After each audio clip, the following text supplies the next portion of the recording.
Hello everyone, welcome back to my channel hour happy place.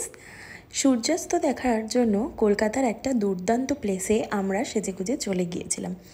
আজকে সেই অভিজ্ঞতা share করব এই মিনি ব্লগটাতে। তো আজকে আমরা চলে গিয়েছিলাম বিবাদীবাগ স্টেশনে। তারপর কিছুটা হাঁটা পথ ধরে তোমাদেরকে চলে যেতে হবে মিলেনিয়াম পার্কের দিকে। এই ভিডিওটা অবশ্য অনেক দিন আগেকার, তখন পলাশ ফুলের সিজন। দেখো চারপাশটা কি সুন্দর ছিল ওয়েদারটা। তবে তোমরা একটু গরমে যাতায়াত করাটা অ্যাভয়েড করতে পারো। চারপাশটা এরকম সুন্দর পলাশ ফুলে একদম ভরেছিল। তারপর তোমাদেরকে এই পাশ দিয়েই চলে যেতে হবে মিলেনিয়াম পার্কের গেটে। মোটামুটি চেষ্টা করবে 3টে থেকে 3:30-এর মধ্যে ওখানে পৌঁছে যাওয়ার। 3টে বা 3:30-এর দিকে যেতে বলছি এই কারণেই, না হলে বেশ লেট হয়ে গেলে কিন্তু টিকিট পাওয়া বেশ মুশকিল।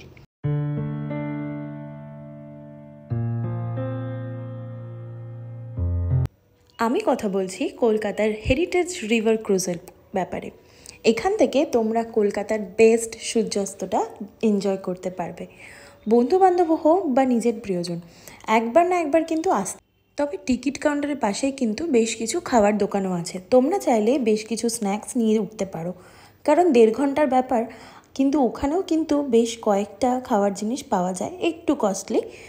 তো এই হচ্ছে আমাদের টিকিট কেটে চলে যাচ্ছি ক্রুজের দিকে। সেদিনকে বেশ ভালো ছিল ওয়েদারটা, আর একটু ঠান্ডা ঠান্ডা ছিল, তাই জন্য বেশ ভালোই ভিড় ছিল। দেখতেই পাবে ক্রুজে ওঠার পরে। এই দেখো, এই হচ্ছে এদের ওপরের পার্টটা, মানে দোতলা। লোকজনে একদম কিন্তু ভরে গিয়েছে। আর ওই যে গোল্ডেন কালারের সূর্যাস্ত। তবে আমরা বসেছিলাম একটু উল্টো দিকে, তাই নিজেদের স্ন্যাক্স এনজয় করতে করতে আমরা বেশ কিছুটা সময় ওয়েট করলাম। তারপর আলটিমেটলি ছাড়লো আমাদের ক্রুজ ঠিক বিকেল 5টা। এদের দুটো শিফটে কিন্তু দেখতে পাওয়া যায়, একটা 5টা থেকে আর একটা হচ্ছে 7:30। তো 7টা 7:30টার দিকের ক্রুজের ভিউটা আমরা পাইনি, কারণ আমরা উঠেছিলাম 5টার দিকে। আমাদের মেইন টার্গেট ছিল সূর্যাস্ত। তো আলটিমেটলি ক্রুজ ছাড়ার কিছুক্ষণের পরেই ক্রুজটা উল্টো দিকে ঘুরে যাওয়াতে আমরা পুরো সূর্যাস্তটা আমাদের ফ্রন্ট থেকে দেখতে পেয়েছি। চলো সেটাই তোমাদের সাথে আজকে শেয়ার করি।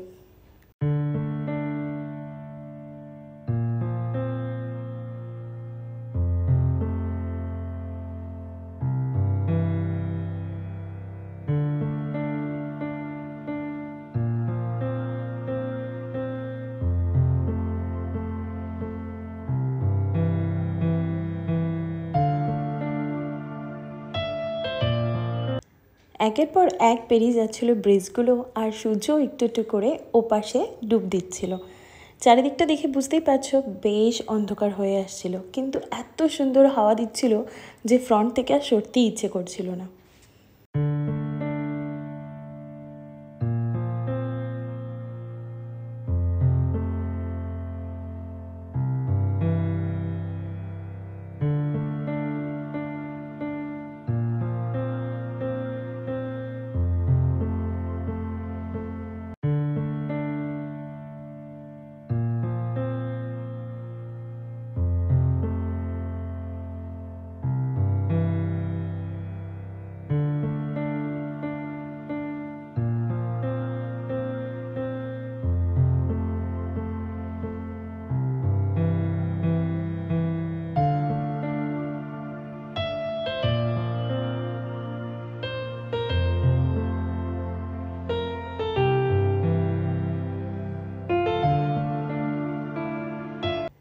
এতদিন ধরে কলকাতায় থেকেও কলকাতার জিনিসগুলো অনেকেই কিন্তু মিস করে যাই আমরা, কি তাই তো?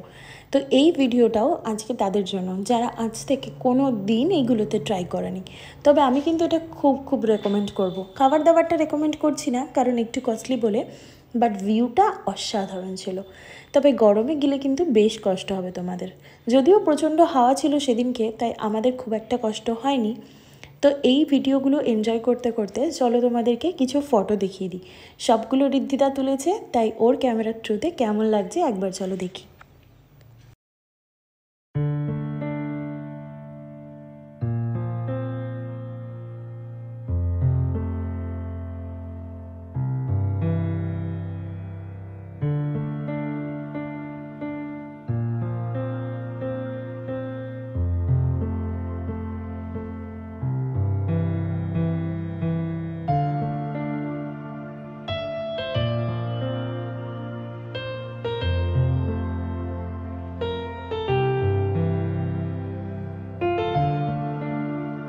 প্রায় শেষের দিকে সময়টা চলে এসছে, দেখতেই পাচ্ছ অন্ধকার হয়ে এসেছে চারপাশটা, কিন্তু এখনও সেই গোল্ডেন আভাটা কিন্তু রয়ে গেছে।